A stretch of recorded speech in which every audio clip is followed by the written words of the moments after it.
नमस्कार प्यारे बच्चों, जैसा कि आप सभी जानते हैं कि इस माह से आपकी बोर्ड परीक्षाएं प्रारंभ होने वाली है। कक्षा 10वीं के विद्यार्थी जिन्होंने भी कोर्स बी लिया है, जिनकी कोड संख्या 085 है, उन सभी के लिए मैं आज परीक्षा संबंधी कुछ सुझाव लेकर आई हूँ। यदि आप इन पर ध्यान देंगे तो आप परीक्षाओं में न केवल अच्छे अंक हासिल करेंगे, बल्कि आपको अच्छे अंक पाने के साथ साथ किस तरह सही दिशा में मेहनत करना है वो भी पता चलेगा। आइए पहले हम आपके प्रश्न 1 से प्रारंभ करते हैं। आपके परीक्षा पत्र में कुल 4 खंड होंगे, जिसमें से कि क खंड अपठित बोध यानी कि अपठित गद्यांश आपको कुल 14 अंक का आएगा। उसके बाद आपको व्याकरण आएगी 16 अंक की। उसके बाद स्पर्श पाठ से आपको कुल 5 और 6 यानी 11 अंक के पठित पाठों से, स्पर्श के पठित पाठों से प्रश्न आएंगे। इसके पश्चात पठित पद्यांश यानी कविताओं से आपको 5 और 6 11 अंक के प्रश्न आएंगे। और संचयन से आपके जो पाठ हैं, हरिहर काका, टोपी शुक्ला और सपनों के से दिन, उन सभी से एक एक प्रश्न आएगा और आपको उसमें से केवल 2 प्रश्न करने होंगे 6 अंक के, यानी 3-3 अंक के 2 प्रश्न होंगे। खंड घ आपका रचनात्मक लेखन होगा, जो 22 अंक का होगा। अब आप देख सकते हैं कि जितने भी आपके 4 खंड हैं, उसमें से सबसे अधिक जो महत्वपूर्ण आपका जो खंड बनता है वो रचनात्मक बनता है। और रचनात्मक लेखन क्योंकि 22 अंक का है, इसीलिए हमें सबसे ज्यादा अभ्यास किसका करना चाहिए? रचनात्मक लेखन का। और हम क्या गलती करते हैं, हम ये सोचते हैं कि हमें नहीं पता कि कौन सा अनुच्छेद आएगा, हमें नहीं पता कि कौन सा पत्र आएगा, उसी समय सोचेंगे जो करना है। लेकिन नहीं, हमें सबसे ज्यादा अभ्यास ही रचनात्मक लेखन का करना है। मेरा सुझाव आपसे यह है कि जब भी आपको प्रश्न पत्र मिले तो खंड घ से उसको प्रश्न पत्र को लिखना आरंभ करें, क्योंकि सुबह के समय जब हम परीक्षा लिखने बैठते हैं तो हमारा मन और मस्तिष्क दोनों तरोताजा होते हैं, विचार अधिक आते हैं। और जैसे जैसे परीक्षा के 3 घंटे समाप्ति की ओर होते हैं, उस समय मस्तिष्क थकने लगता है और जो भी हमारे मन में विचार आते हैं हम बस फिर उनको कागज पर उतारना शुरू करते हैं। तो मैं आपको सबसे पहले जो सुझाव दूंगी, खंड घ से आपको अनुच्छेद आएंगे, 3 में से आपको केवल 5 करने, केवल 5 अंक के आएंगे। 3 में से केवल 1 ही करना है 5 अंक का आपको। अनुच्छेद लिखते समय जो भी विषय आप चुनते हैं, सबसे पहले तीनों में से अपने दिमाग में ये लेके आना है कि इन तीनों में से कौन सा ऐसा है जिसकी परिभाषा भी मुझको आती है, जिसके बारे में सबसे ज्यादा मुझे जानकारी है और जिसके लिए मैं सुझाव भी लिख सकता हूँ। तो पहले अपने मन मस्तिष्क में ये विचार कर ले कि किस पे मेरे को सबसे ज्यादा मैं लिख पाऊंगा, तो उसी हिसाब से उसको लिखना प्रारंभ करें। सबसे पहले विषय वस्तु लिखें, सबसे पहले परिभाषा, फिर विषय वस्तु और फिर अपने सुझाव देकर उसको समापन कीजिएगा। पत्र में भी इसी तरह से याद करना कि प्रारूप मैंने आपको पहले भी बताया कि याद करने का तरीका है 3-1-4-1, यानी कि 3 जो आपका पता है यानी परीक्षक का पता है, 4 में प्राप्तकर्ता, फिर 3 में परीक्षक का पता, फिर 1 दिनांक और 4 में जो है जो प्राप्त करता है, जिसको हम पत्र लिख रहे हैं उसका पता, और उसके बाद 1 यानी विषय। और आपका जो पत्र होगा उस पत्र में आपको कुल जो है 3 पैराग्राफ में अपना पत्र समाप्त करना है। ज्यादा आपको विषय वस्तु को बहुत ज्यादा लंबा खींचने की जरूरत नहीं है, प्रारूप बहुत अच्छे से लिखिएगा।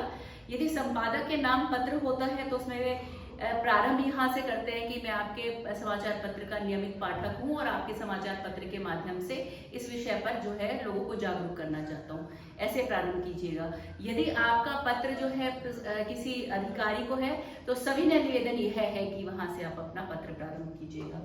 उसके बाद सूचना है। सूचना आपको 4 अंक की आएगी। सूचना में सबसे पहले ऊपर संस्था का नाम, संस्था के नीचे फिर सूचना शब्द लिखेंगे, उसके वहां पर बाईं ओर आप दिनांक लिखेंगे, इधर सूचना संख्या, उसके नीचे विषय और विषय के नीचे जो है आप विषय वस्तु लिखेंगे, अंत में पद और नाम लिखेंगे। ठीक है। इसी तरह से विज्ञापन है। विज्ञापन में आप चित्र अगर नहीं बनाना आता तो कुछ सिर्फ साधारण सा चित्र बनाइएगा। इस तरह से विज्ञापन में भी आपको सबसे पहले आपके जो टाइटल है, जो शीर्षक है, वो बहुत आकर्षक होना चाहिए। विज्ञापन रंगीन पेंसिल से ही बनाइएगा। ईमेल और लघु कथा में से आपकी इच्छा है जो आप लिखना चाहें। ईमेल में प्रारूप का ध्यान रखना है और पत्र की तरह ही उसे लिखना है। लघु कथा में आपको जो ध्यान देना है वो ये देना है कि शीर्षक लिखें, फिर कथा लिखें और अंत में एक लाइन छोड़ के शिक्षा अवश्य लिखें। ठीक है, इसके बाद मैं इस पे खंड में आती हूँ आपके अपठित गद्यांश में। आपको अपठित गद्यांश में 7 अंक के प्रश्न पूछे जाएंगे, जिसमें से कि एक बहुविकल्पीय होगा, जिसमें से एक कथन और कारण का प्रश्न होगा। बहुविकल्पीय में उत्तर कथन और कारण जब आप चूज करते हैं, जब आप उस पर जाते हैं, तो आपको ध्यान ये देना है कि क्या कारण जो है कथन की व्याख्या कर रहा है, उसको एक्सप्लेन कर रहा है। यदि नहीं कर रहा तो दोनों सही है पर व्याख्या नहीं है। कई बार क्या होता है कि दोनों सही होते हैं और व्याख्या नहीं कर रहे, तो ध्यान से पढ़िएगा कि क्या वो से सह संबंध है या नहीं है। ठीक है, अपठित गद्यांश। उसके बाद आपकी व्यवहारिक व्याकरण है बच्चों, पदबंध, वाक्य, समास, इन सभी में जो है आपको 5 में से कोई 4 करने हैं। तो बहुत ध्यान से देखिएगा कि आपको क्या प्रश्न आते हैं, केवल उन्हीं का सबसे पहले उत्तर दीजिएगा। ठीक है, और क्या ध्यान रखना है कि प्रश्न को में क्या पूछा गया है, प्रश्न को बहुत ध्यान से पढ़ना है। इसके बाद हम साहित्य पर आते हैं। पठित गद्यांश, आपने जो भी पाठ पढ़े हुए हैं उनमें से किसी एक पर आधारित गद्यांश आएगा, जिस पर आपको 5 बहुविकल्पीय प्रश्न आएंगे। आपको ये देखना है, चारों ही पढ़ने हैं। कई बार हम क्या गलती करते हैं कि हम प्रश्न पत्र में ये देखते हैं कि पहला विकल्प दिखते हैं, हाँ ये संबंधित है, और हम उसको उसी को जो है ले लेते हैं, लेकिन उसके बाद की हम ध्यान से पढ़ते ही नहीं है। हमें पढ़ना है ध्यान से कि तीनों में से जो सबसे उचित लग रहा है वही विकल्प सही होगा। तो चारों विकल्प पढ़ने अति आवश्यक है। इसी तरह से साहित्य पर आधारित आपको 4 में से 3 प्रश्न करने हैं। 2-2 अंक के प्रश्न ही केवल आएंगे, तो बहुत बड़े आपको उत्तर नहीं लिखने, परंतु जब भी आप 2 अंक के उत्तर लिखेंगे तो ये ध्यान में रखना है कि उन दो अगर मेरे को 2 अंक का उत्तर लिखना है तो उस प्रश्न के 2 मुख्य बिंदु जरूर मेरे उत्तर में आए। 2 मुख्य बिंदु जरूर आने चाहिए, 2 से 3। इसी तरह से आपको जो कविताओं पर आधारित पद्यांश और आधारित प्रश्नों पर भी सेम जो गद्यांश पर आधारित प्रश्न है वैसे ही आपको ध्यान देना है। संचयन में से देखिए बच्चों, हमारे जो कुल हमारे हरिहर काका से तो अति आवश्यक प्रश्न आएगा, तो हरिहर काका तो बहुत ध्यान से ही पढ़ना है। सपनों के से दिन और टोपी शुक्ला में से आपको जो कहानी ज्यादा अच्छे तरीके से समझ में आती है, जिसके प्रश्नों के उत्तर आप ज्यादा अच्छे तरीके से बना पाते हैं, उस एक को तो बहुत अच्छे से कर लीजिएगा, ताकि आपको वो 2 प्रश्न तो प्रश्न पत्र में से आए ही आए। साथ ही क्या ध्यान रखना है कि क्योंकि 3 अंक का एक प्रश्न है, तो कम से कम 4 मुख्य बिंदु मैं अवश्य ही इसमें लिखूं।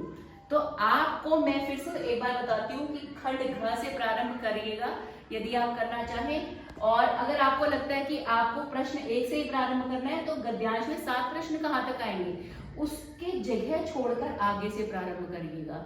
यदि किसी प्रश्न का उत्तर आपको नहीं आता है तो उसको छोड़ के आगे बढ़िएगा। जब परीक्षा आपकी समाप्ति की ओर होगी तब उनको बाद में हल कीजिएगा, उस पर समय अधिक नहीं गवाइएगा। धन्यवाद। आशा है आपको समझ आया होगा।